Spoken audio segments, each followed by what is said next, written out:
Murales de la prehistoria. Los murales rupestres son dibujos o bocetos que existen en algunas rocas o cavernas, especialmente los prehistóricos. El término rupestre deriva del latín rupestris y este de rupes, roca, de modo que, en un sentido estricto, rupestre haría referencia a actividad humana sobre las paredes de cavernas, covachas, abrigos rocosos e incluso farallones u otros instrumentos como los barrancos.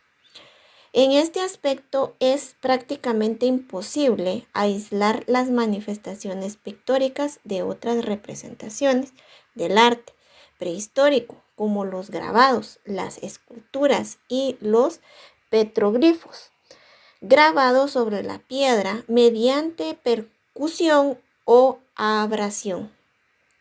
Al estar protegidas de esta erosión por la naturaleza o ubicación del soporte, las pinturas rupestres han resistido un pasar de los siglos.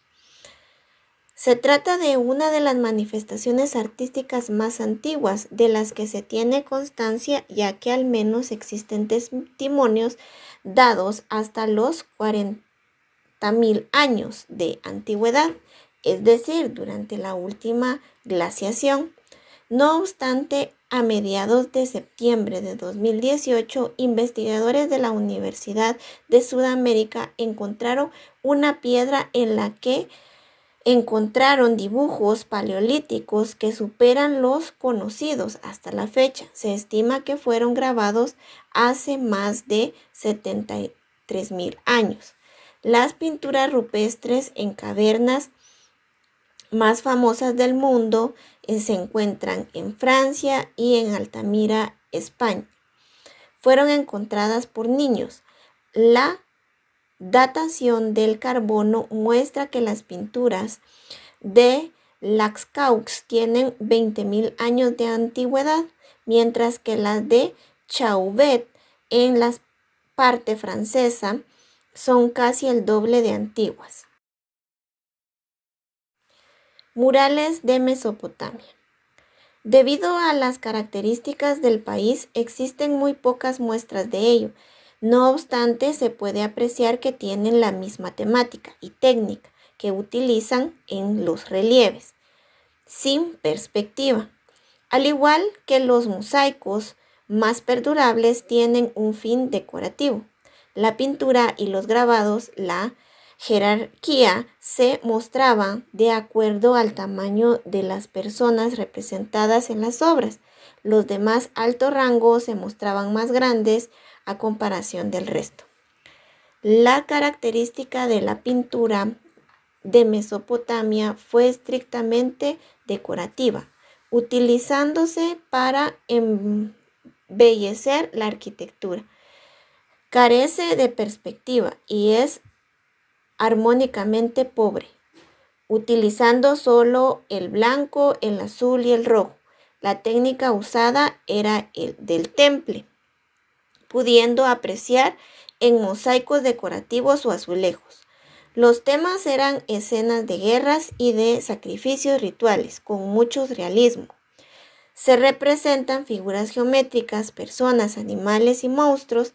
Se emplea en la decoración doméstica y como característica destacada era que no representaban las sombras. Característica del relieve. Fueron frecuentes en las plaquetas o estelas narrativas y algunas de estas estelas tienen textos cuneiformes.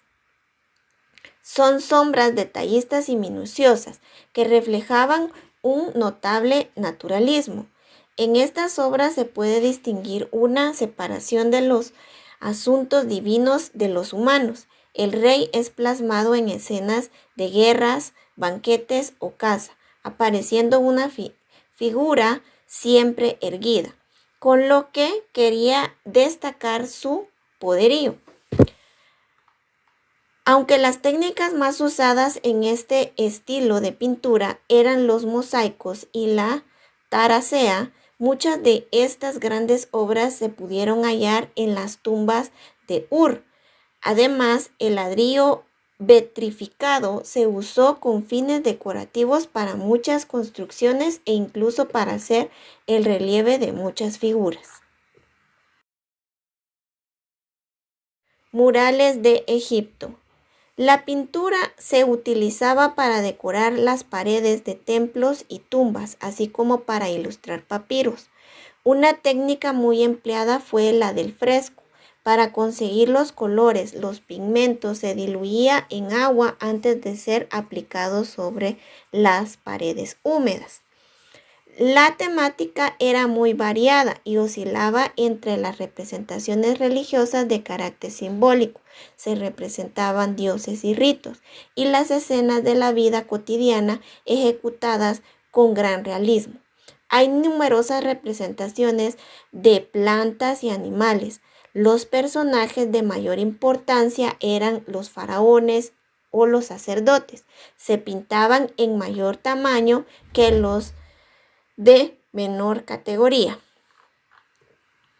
Los rasgos físicos de la pintura egipcia era que se dibujaban figuras de perfil, quedando únicamente de frente el tronco y los ojos.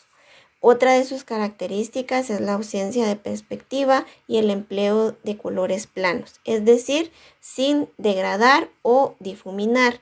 Por otra parte, los hombres se representaban con piel más oscura que las de las mujeres.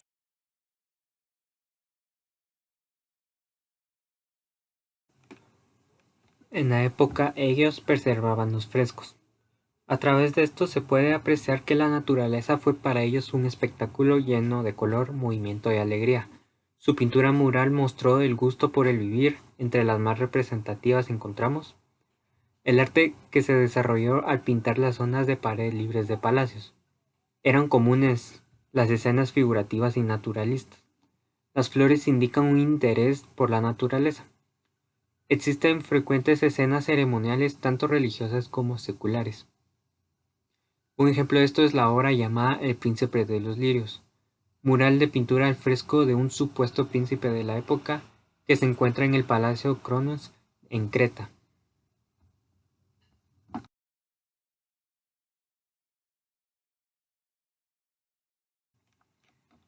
Para la cultura griega hay que tomar algo en cuenta, y es que en esta cultura, pese a que se conoce muchos pintores famosos de la época, muchas de sus obras, si no es que la mayoría, no se conservan.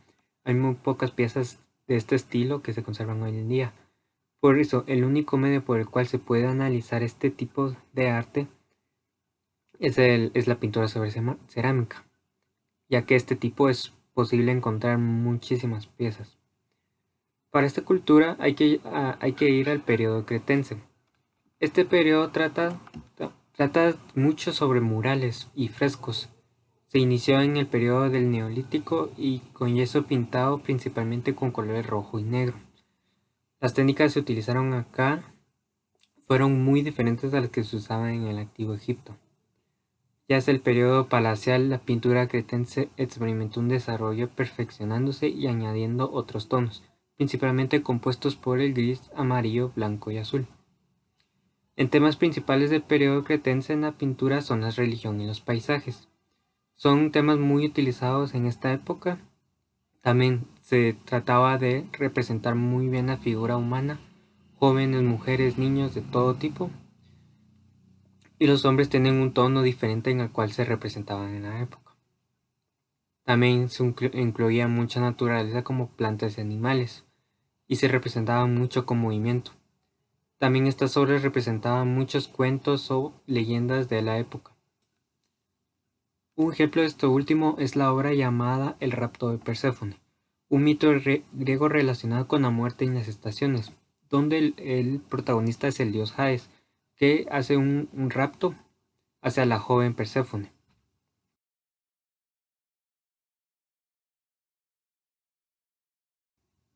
La mayor parte de la información que tenemos sobre la sociedad etrusca proviene de frescos pintados brillantemente dentro de tumbas excavadas en la roca que datan de los siglos 7 al 2 a.C. Hasta la fecha se han encontrado 6.000 tumbas etruscas. Solo alrededor de 180 tienen frescos, por lo que se considera que era restringido a personas de élite o de la alta sociedad. Algunos de los mejores ejemplos se encuentran en Tarquinia y las ricas tumbas circulares de Betulonia. Las pinturas murales pilocromadas a veces se hicieron en paneles rectangulares de terracota, que medían aproximadamente 21 pulgadas a 3.3 o 4 pies de alto. Estos paneles se encontraron en tumbas de élite en la necrópolis de Cerveteri, en habitaciones que se cree que son imitaciones de la casa del difunto. Un ejemplo de esto es la llamada tumba de Trisilinio. Es una sepultura que data del año 480 a.C., construida por los etruscos. Es una de las más bellas tumbas por sus magníficamente bien conservadas pinturas que se conocen de la civilización etrusca. Actualmente la ubicación del monumento funerario pertenece al territorio de la región de Lacio, en la provincia de Viterbo. Esta tumba presenta pinturas y frescos con escenas relacionadas a un festejo. Por alguna razón se colocó en una tumba.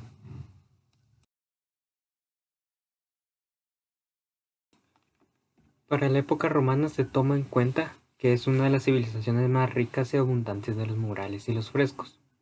Es una época también que, pese a que dispone de mucha historia en el área, hoy en día se tienen muy pocas piezas rescatadas comparado a la cantidad que se realizaron, pero de gran calidad las que se quedan. Servían para uso decorativo en las casas de la alta sociedad y la alta realeza, de vez en cuando en casas nobles. Un ejemplo de estos es Pompeya, más precisamente la Villa de los Misterios, donde se mantienen murales en las habitaciones de la residencia con temas como un culto y ritos de matrimonio. Se cree que pertenecía a una mujer de gran reputación.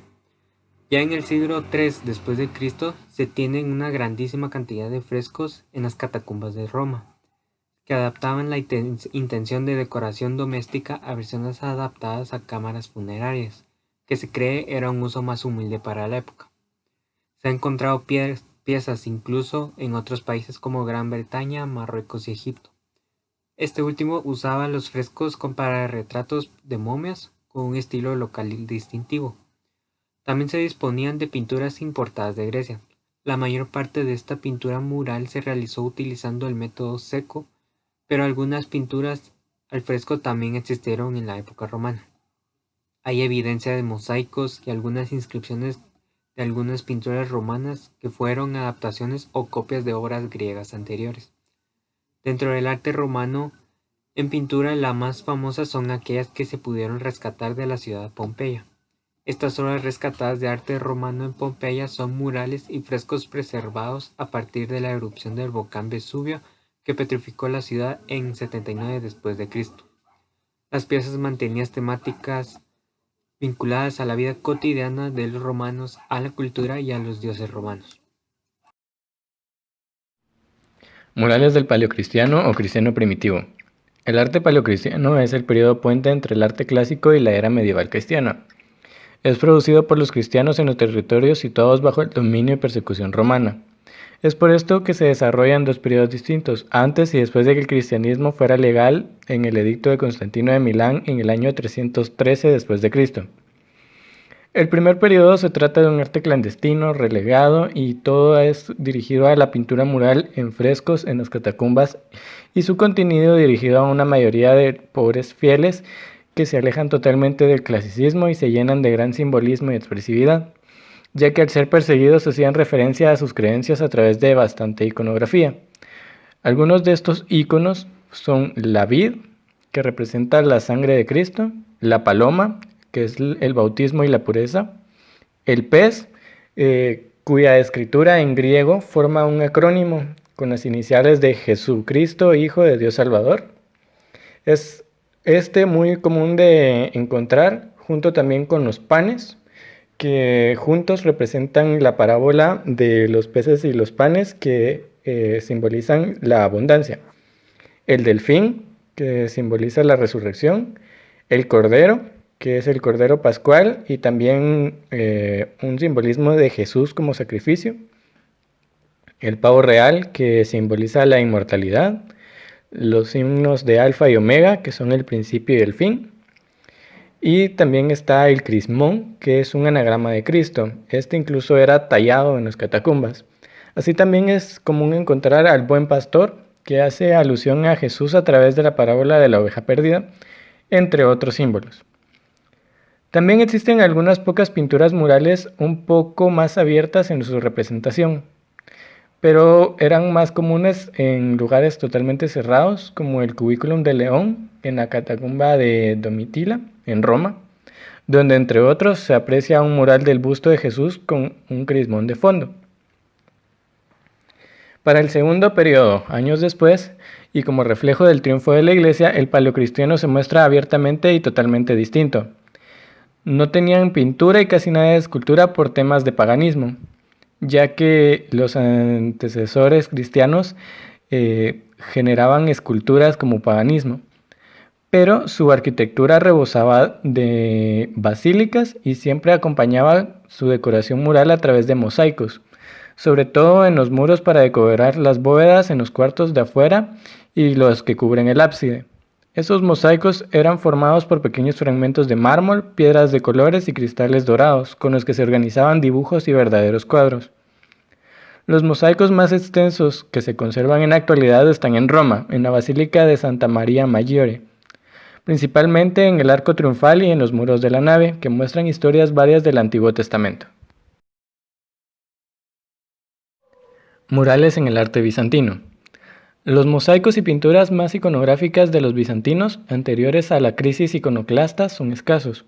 La mayoría de imágenes sacras han sido destruidas, también gran número de ejemplares profanos. Aún así, se conserva algunas piezas que dejan conocer las pautas y características seguidas por la pintura y el mosaico de estos siglos. Las obras bizantinas son representaciones realistas y con un cromatismo bastante rico. En conjunto usan un lenguaje estilístico propio de la antigüedad romana y la Grecia clásica, pero siguiendo las técnicas de mosaico y pintura paleocristianas.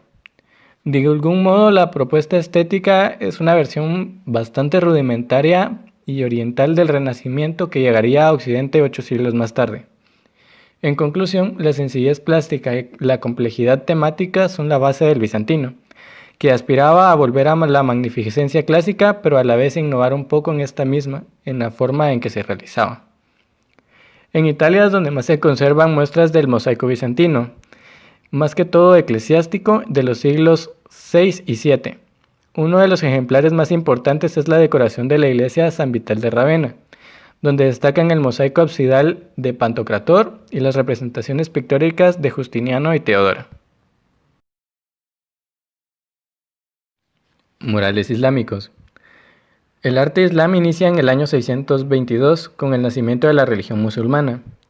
Se confeccionó a través del estrecho contacto de la cultura islámica con otras muchas culturas como las romanas, las paleocristianas y bizantinas, el arte persa, el arte chino y los artes del centro de Asia, estos últimos debido a las incursiones turcas y mongolas a Europa. Y de hecho, en muchos casos reciclaban el arte de otras culturas construyendo sus edificios sobre las bases de los anteriores. La escultura y la pintura fueron corrientes artísticas poco desarrolladas. Esto se debe a que en la religión islámica, luego de un tiempo de su creación, se prohibió la representación de figuras religiosas, por lo que se evitaba la elaboración de cualquier figura humana. Mientras que en la arquitectura, por lo general las paredes y los techos se recubrían con yeso, madera o azulejos, generando mosaicos tridimensionales. Las técnicas más utilizadas para esto son el mosaico y el fresco de tradición bizantina, los murales con escultura en relieve, el estuco y el alicatado. Este último consistía en cortar los mosaicos con un alicate. La composición en los murales se basa en la repetición de unos esquemas geométricos de forma seriada y la combinación de distintas decoraciones y simetrías. De estas composiciones se pueden distinguir tres tipos distintos. Número 1. La lacería. Estas eran líneas que se entrelazaban de forma que originaban polígonos y estrellas. Número 2. La caligrafía cúfica. Se originaba a través de los fragmentos del Corán, el libro sagrado del Islam, es decir, representaban a partir de fragmentos del texto del libro sus artes en las paredes. Número 3. El ataurique. Se plasmaba a través de ilustraciones vegetales, como flores, ramas, etc., y se incluían como decoraciones. Los artes y murales islámicos más representativos están conservados en la Mezquita de Córdoba, en Europa, España, y en Toulouse, en Mequinez, Marruecos. Periodo románico. Inicia en el siglo XI al siglo XII después de Cristo.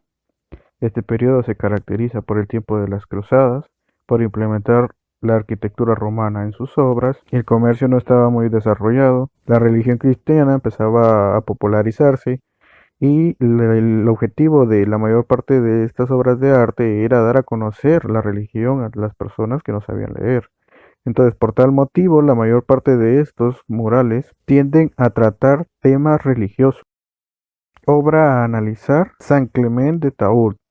Se encuentra en el Museo de Arte de Cataluña. Es un mural creado al temple. Se caracteriza por tener figuras simples, contorneadas, carentes de movimiento y representando una figura central rodeada por la arquitectura romana, típico del periodo artístico. Es una obra de arte de carácter lineal. La obra busca representar la imagen de Jesús en su forma central, con símbolos que representan el alfa y el omega, y a sus discípulos en la parte inferior. La parte superior adyacente a la figura central que se encuentran seres alados, lo que termina de acentuar la idea de que se trata de una figura divina. Bien se puede ver en la parte inferior izquierda que se encuentra una mujer con su cabeza tapada, que vendría representando a la Virgen María.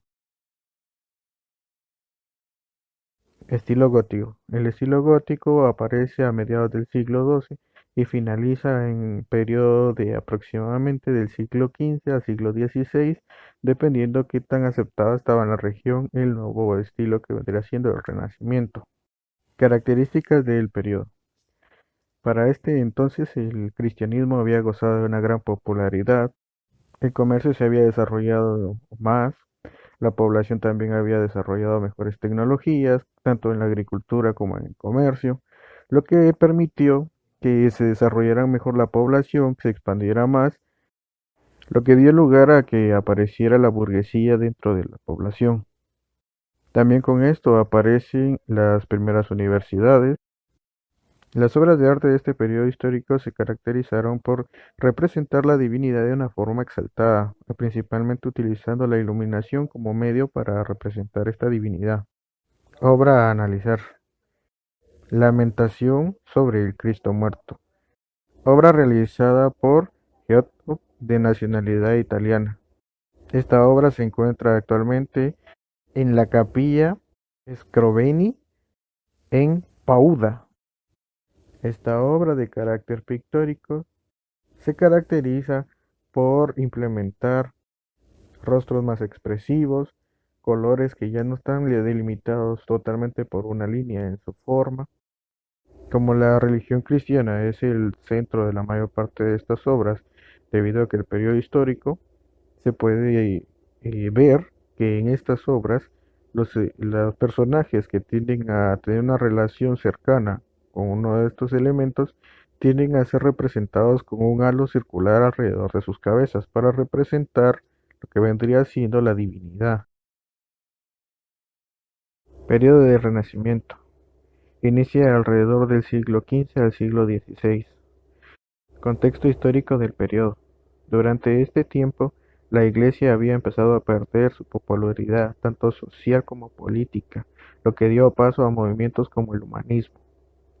Esto, a la par del crecimiento de la población y las condiciones de estos, dio como resultado que la burguesía culta y refinada apareciera en la población. Otra de las características fundamentales de este periodo fue la aparición de la imprenta. Esto no solo influyó en el nivel intelectual de los individuos, sino que aparte la apreciación del arte también se vio promovida por esto. Durante este periodo histórico apareció la perspectiva dentro del arte. Obra a analizar: Mural de la Última Cena por Leonardo da Vinci, de nacionalidad italiana. Esta obra de carácter lineal se caracteriza por tener un eje central y por tener un orden y una simetría en la cantidad de elementos que hay hacia un lado y hacia el otro. Se puede percibir que de cada lado de la figura central que viene representada por Cristo, hay dos grupos de 3 personas conformados por los apóstoles y María Magdalena, a cada uno de los 2 lados de este. Esta obra se encuentra en un ambiente cerrado.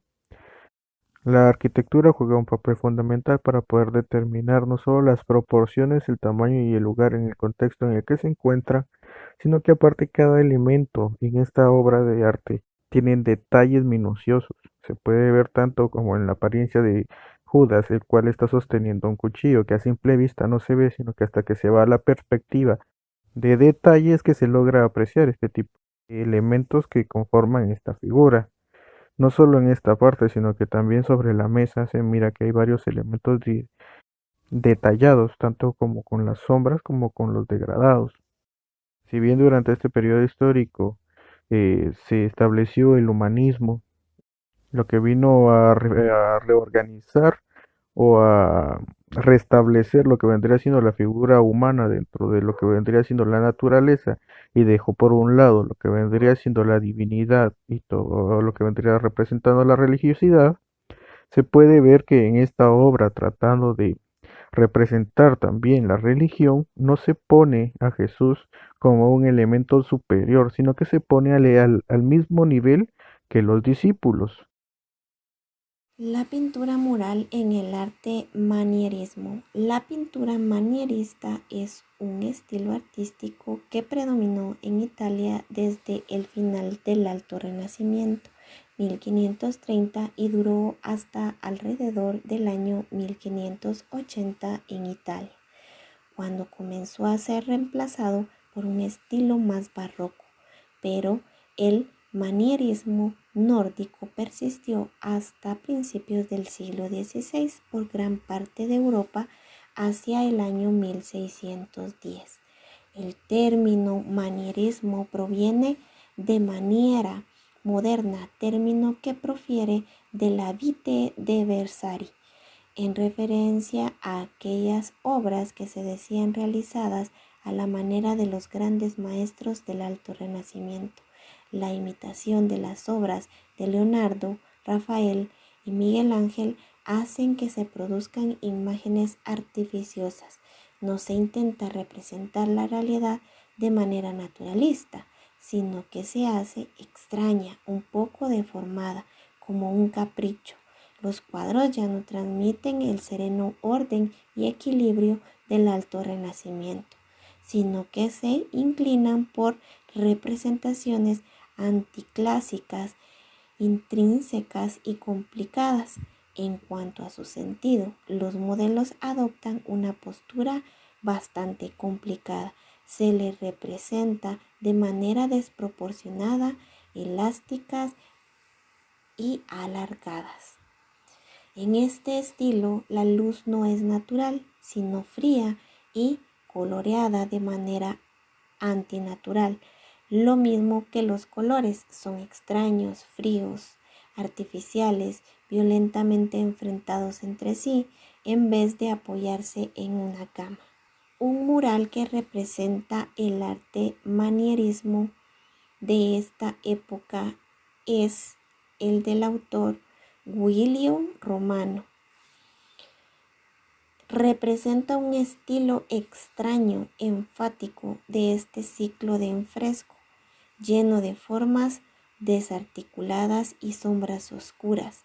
Esto lo convirtió en uno de los paradigmas de la cultura manierista de Europa. Murales en el arte barroco.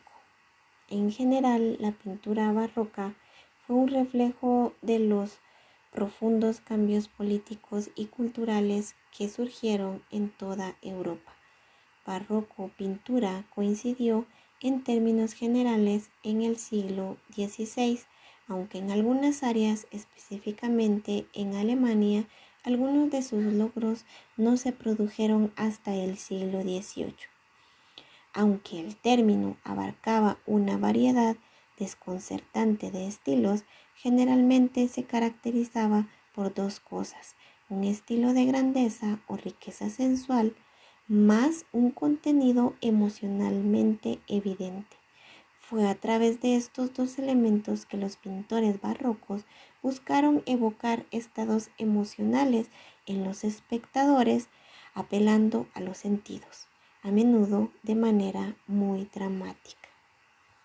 Este tipo de pintura está relacionada con el movimiento cultural del periodo barroco de 1600 a 1750.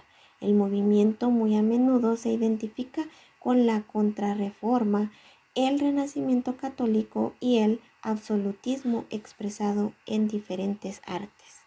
Dentro de las principales características de la pintura barroca se destacan las siguientes: la grandeza y la sensualidad, un fuerte contenido emocional, naturalismo o realismo, clasismo o el ideal. Este tipo de arte fue utilizado en las paredes y especialmente en los techos de las iglesias y palacios, que pintaron vastas y concurridas escenas que tienden a producir sobre el espectador un trope de impresión, haciendo pensar de que las paredes o el techo ya no existen, o al menos que se abren de una manera emocionante. Murales en el arte rococó. La pintura rococó se desarrolló a lo largo del siglo XVIII por toda Europa, partiendo de Francia. Una de este estilo de origen aristocrático y se divide en un principio en dos campos nítidamente diferenciados. Como parte de la producción artística, es un documento visual intimista y despreocupado del modo de vida y de la concepción del mundo de las élites europeas del siglo XVIII, en tanto también como una adaptación de elementos constituyentes del estilo a la decoración monumental de las iglesias y de palacios. Sirvió como medio de glorificación de la fe y del poder civil. El estilo rococó nació en París durante la regencia del duque de Orleans, en la minoría de edad de Luis V, como una reacción de las aristocracias francesas contra el barroco sustentoso, palacial y solemnemente practicado en el periodo de Luis XIV. Se caracterizó por su índole hedonista y aristocrática y se manifestó en la delicadeza, elegancia, sensualidad y gracia, en la preferencia del temas blandos y sentimentales, donde las líneas curvas, los colores claros y la simetría jugaban un papel fundamental en las composiciones de las obras. En este arte vale mencionar el mural Alegoría de los planetas y continentes, del autor Giovanni Bautista Tiepolo. Es una obra realizada en óleo sobre lienzo. Una de las características y de los personajes que evoca esta pintura es Marte y Venus, reclinados sobre una nube que halla Marte, dios de la guerra, y Venus, dios del amor. Marte era un personaje brutal, pero su espíritu agresivo se amansó cuando se enamoró de Venus.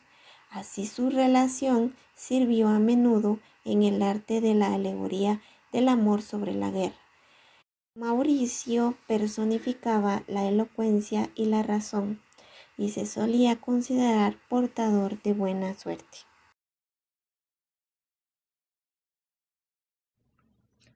Este movimiento artístico se caracterizó principalmente porque el arte a nivel general comenzaba a retomar muchos elementos de la antigua cultura griega y romana.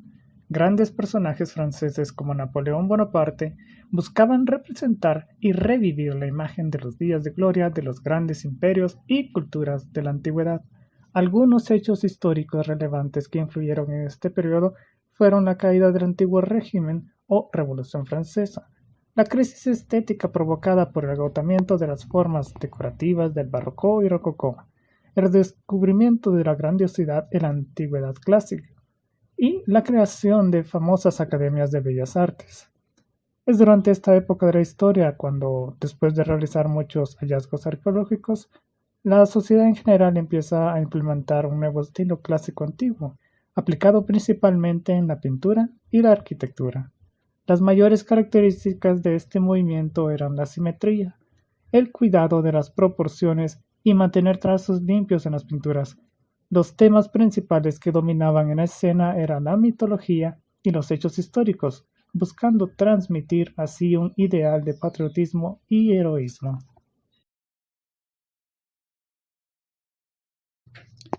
Este movimiento artístico se caracterizó principalmente por ser una especie de contracorriente del neoclásico. Ya no se busca representar con exactitud y objetividad la realidad, sino que ahora la imaginación y los sentimientos dominan y guían la mano de los artistas de la época.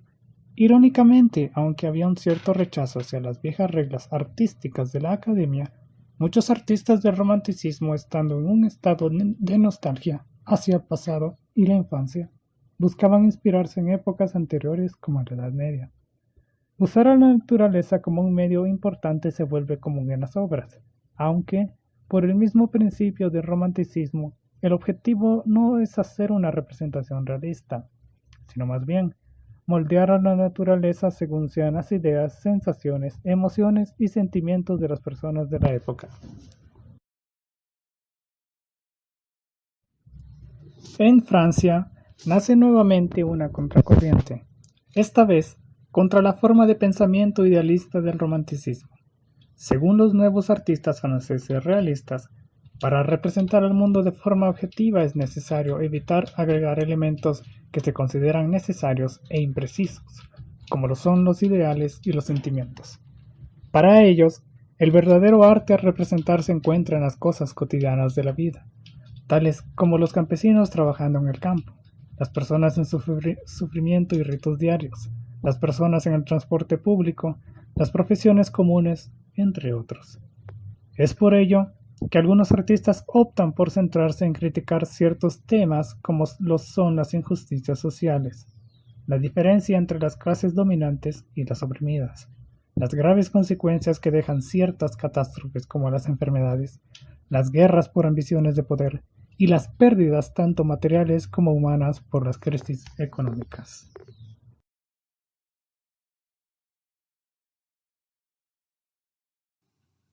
Los pintores mayas desarrollaron un método artificial de obtención de pigmentos para utilizarlos en combinación con minerales como el azurita, que importaban a través de una amplia red comercial.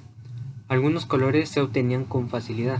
El blanco de cal se lograba quemando ese material, pero la obtención de otros colores era más costosa. El más difícil de conseguir era el azul maya, turquesa, que se producía con una mezcla de arcillas y material vegetal. Su uso se relacionaba con temas religiosos.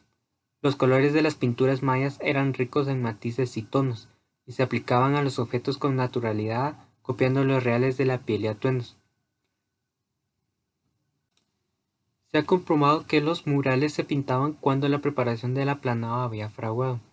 A esta técnica se le denomina fresco seco, pues a diferencia del verdadero fresco, la preparación no absorbía el color y al secar no quedaba impregnado, manteniéndose sobre la superficie.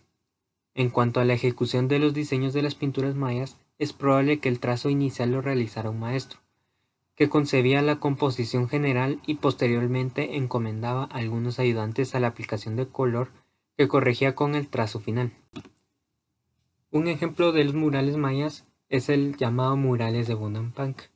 Es una representación de 3 obras separadas en 3 habitaciones en un templo, donde cuentan una historia entre sí, siendo la primera habitación una representación del heredero al trono, o el líder de la civilización. En la segunda es la batalla del juicio hacia los enemigos, y la tercera es la conclusión de la historia, con una celebración del gobernante y los nobles por la victoria de la batalla.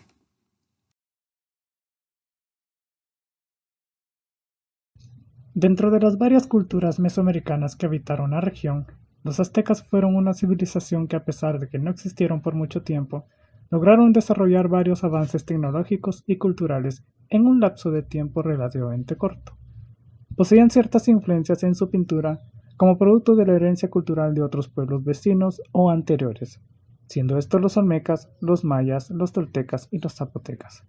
Fue tanta la influencia de los toltecas en la cultura azteca que a los trabajos artísticos de los aztecas los llamaban toltecat. La falta de un lenguaje escrito como tal impulsó el uso de pictogramas para la representación de varios aspectos como lo son la historia y la cultura. Una de las características de la pintura azteca es el uso abundante de colores y símbolos, así como la representación de personajes con líneas muy marcadas. También se evidencia una falta de profundidad y volumen en las pinturas aztecas, incluso colores planos sin degradé alguno. Para la realización de sus pinturas y murales, los aztecas necesitaron de realizar intercambios comerciales para adquirir ciertos materiales necesarios que no estaban disponibles dentro del imperio azteca, siendo algunos de estos tizas, ceniza, corales y piedras. Murales incas. El arte del imperio inca fue desarrollado desde 1438 aproximadamente y concluye con la conquista española. Las representaciones artísticas eran en su mayoría abstractas, donde las conjugaciones geométricas eran la base de todo lo que querían recrear. Las pinturas las realizaban sobre mantos o en distintas especies de murales friseados con lodo y rellenados con pintura al temple. Su elaboración cambiaba conforme el periodo. Para los murales en el horizonte temprano, la pintura era aplicada directamente a la pared enlucida, mientras que durante el intermedio temprano se cubría el muro enlucido con pintura blanca antes de realizar el dibujo deseado. Otra técnica usada en ese entonces era trazar motivos incisos sobre el barro húmedo para luego rellenarlo con la pintura. Por otro lado, la pintura también se realizó sobre los queros, que son una especie de vasos ceremoniales, los cuales se vieron transformados al pasar de los grabados abstractos a grabados más figurativos cuando los españoles conquistaron el lugar. En cuanto a los mantos, en Perú, son el sello que dejó la pintura inca en su historia. Sus colores predominantes eran el rojo, el negro y el amarillo, al igual que en los murales. Eran notorios sus diseños, la geometría y su estilo estaba lleno de sobriedad. Sin embargo, los mantos pintados en telas de algodón no eran técnicas que acostumbraban realizar toda la costa, sino en el norte generalmente, y existían también aquellos que se especializaban en ello, los cuales se trasladaban de un lugar a otro realizando dicho oficio. Algunos murales que se pueden encontrar están en Pachacamac, Perú, aunque estos fueron deslavados y actualmente están siendo restaurados. Así también los mantos o ponchos unku con grabaciones topaco son muy comunes de ver en Perú. Murales de la India. Las primeras pinturas de la India fueron las pinturas sobre rocas realizadas en las épocas prehistóricas. Petroglifos tales como los que se observan en Bhimbetka. Algunos de ellos se remontan antes del 5500 a.C. Tales obras continuaron en el tiempo por varios milenios. Luego, en el siglo VII, los pilares tallados de Ellora en el estado de Maharashtra es un muy buen ejemplo de la pintura de la India. Sus colores, principalmente tonos de rojo y naranja, se consideran a partir de pigmentos minerales. Algo posteriores son los frescos de las cuevas de Ajanta y cuevas de Ellora. Además, la literatura budista de la India posee una gran abundancia de textos que describen que los palacios de reyes y las clases aristocráticas estaban decorados con pinturas, pero lamentablemente los mismos no han sobrevivido hasta nuestros días. Pero basados en esta evidencia, se piensa que algunas formas de arte eran practicadas por esta época. Las pinturas de la India poseen un continuo estético que existen desde las primeras civilizaciones hasta nuestros días. En sus comienzos, la naturaleza era esencialmente religiosa, pero luego la pintura de la India evolucionó a través de los años para convertirse en una función de varias culturas y tradiciones. La pintura de la India ha estado expuesta a influencias grecorromanas, iraníes y chinas. Las pinturas en cavernas que se observan en distintas partes de la India son un testimonio de estas influencias y la evolución continua de nuevos idiomas pictóricos es evidente. La pintura mural del arte chino. Para esta cultura se mencionan los murales de Dunhuang, como su propio nombre lo indica, son un grupo de murales ubicados en las grutas Mogao, situadas en el municipio de la República Popular de China. Recientes investigaciones indican que las cuevas fueron construidas y excavadas a partir del año 366 de nuestra era. Los murales están formados por diversas pinturas, entre las cuales se puede distinguir varios personajes mitológicos de la literatura china, tales como las ninfas celestiales volantes, uno de los personajes mitológicos más famosos de la literatura china. Los tamaños de las ninfas volantes celestiales varían desde los 6 centímetros hasta los 2 metros dependiendo de su importancia. Los murales están ubicados en Dunhuang debido a que este fue uno de los principales lugares de acceso del budismo de China. Uno de los personajes que se ha logrado reconocer en los murales es Siddhartha Gautama. Los murales construidos durante la dinastía Wei del Norte tienen un aspecto bastante simple y están frecuentemente marcados por la influencia india. Los que se construyeron durante la dinastía Sui son más realistas y detallados. Las cuevas que se pintaron durante la dinastía Tang son mucho más desarrollados y sus paisajes incluyen multitud de personajes. Durante la dinastía Song se continuó con esta perfección. Finalmente, su construcción entró en decadencia durante el periodo de la dinastía Yuan.